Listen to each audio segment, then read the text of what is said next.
Dobar dan svima. Krajem novembra 2022. su u Podgorici u Muzičkom centru održani prvi crnogorski dani arhitekture. Iskoristili smo priliku razgovarati sa predavačima. Arhitektura u vremenu interneta biva pogrešno protumačena kao slika, kao razglednica, lišena svojih ostalih karakteristika, procesa i konteksta. Želimo približiti vas arhitekturi, a prostor koji vas okružuje približiti vama, kako bi ga zajedno sa više pažnje promatrali i učinili što boljim mjestom za život. Dobrodošli.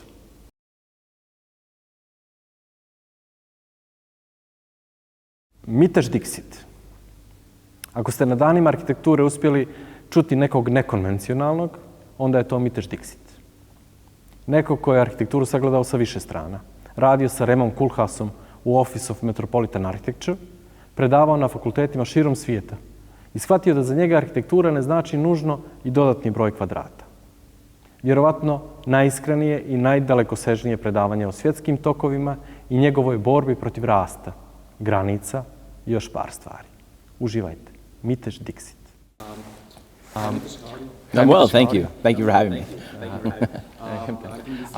I think this is your third lecture in Podgorica, am I right? Yeah. Third. One was in Collector, one at the Faculty of Yeah. Architecture, I think. And Yeah, you're right. Exactly. Yeah, exactly. I would like to know something about that time that you had opportunity to work with one of the most influential architects alive, Dani Arhitekture at the Office of Metropolitan Architecture. When did you decide that it's time to move on? The moment I wanted to think for myself, you know, like I learned a lot and incredible teachers, incredible mentors. But at some point, my father once said, every man has to learn how to feed himself, right? And I think intellectually I had to do that. I think OMA also functioned because people leave. And by leaving, you have a rebirth. And it's important for us to leave OMA, otherwise it becomes dogma or stagnant. And I think that's happening now, like people are simply there too long. But you know, I felt like it was time for me to leave, but it was also like good for me to leave for them and me. And so it wasn't like, it was a hard decision, but you know, I wanted to be my own boss. You know, that's really it. Like ego and desire is why you do it. At your lectures, you are often referring to Slovenian Yeah. Žižek, am I right? And I'm sure that you know his story about that every place in Europe Yeah. is a Balkan. So, for example, we are a Balkan for Croatia, Croatia is a Balkan for Slovenia, Slovenia is Balkan for Austria, Austria is Balkan for Western European countries, and Western European countries are Exactly. Balkan for Great Britain. I would like to ask you, what the Balkan represents? You know, I grew up in Chicago on the west side, Humboldt Park, and a lot of my friends were from former Yugoslavia, but then Croatian and Serbian. And so I grew up with this, I'm very familiar with it. Like I played in a Croatian summer basketball league in Los Angeles, and I was the worst player. But the Balkan to me is about this sort of, the way I say it, in the Balkans, your friends stab you in the face. In Western Europe, they stab you in the back. And it's direct, it's honesty. To me, the Balkans is like, it's a spirit. You know, there's that documentary called The Balkan Spirit, and Žižek's in the beginning of it. So, I mean, it's sad that it's not like these territories that you're Montenegrin and you're Serbian and you're, it's just absurd. You know, but to me, the Balkans about this sort of honesty and this directness and this love. You know, that love requires like honesty, and you know, so to me, that's what the Balkans are. But I mean, I think it's I don't believe in definitions in a way, right? Because definitions change, but it's hard to answer that question, I guess. What are the Balkans? I can feel it. Right? Yes, but maybe that's a lot of boundaries, a lot of borders and stuff like that. And you are quite strong. You have quite strong opinion about that. It was a fantastic image of that dogs from different sides. They have like a border. The primary function of a border is to create the distinction, as Žižek talks about through Lacan. It's the other. You know, we want to simplify misery, simplify complexity by saying there's one thing responsible for your misery.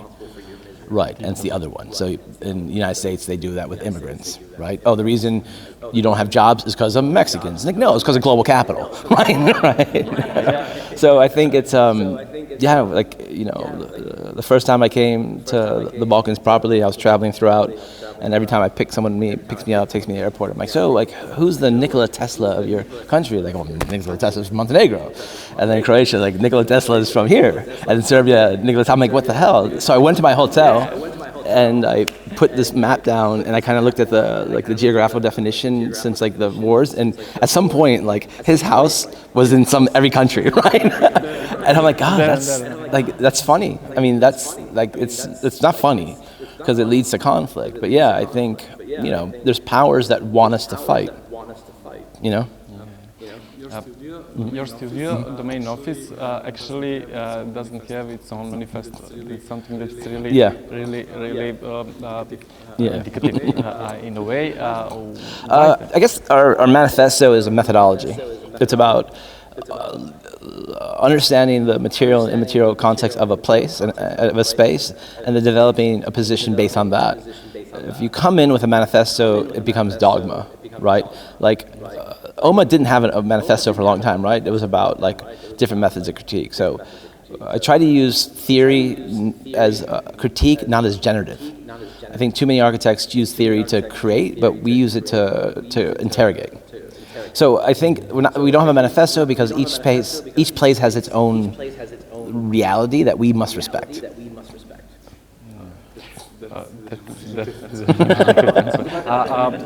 I need to ask you something else, because that is something that is familiar with that Montenegro context and stuff like that.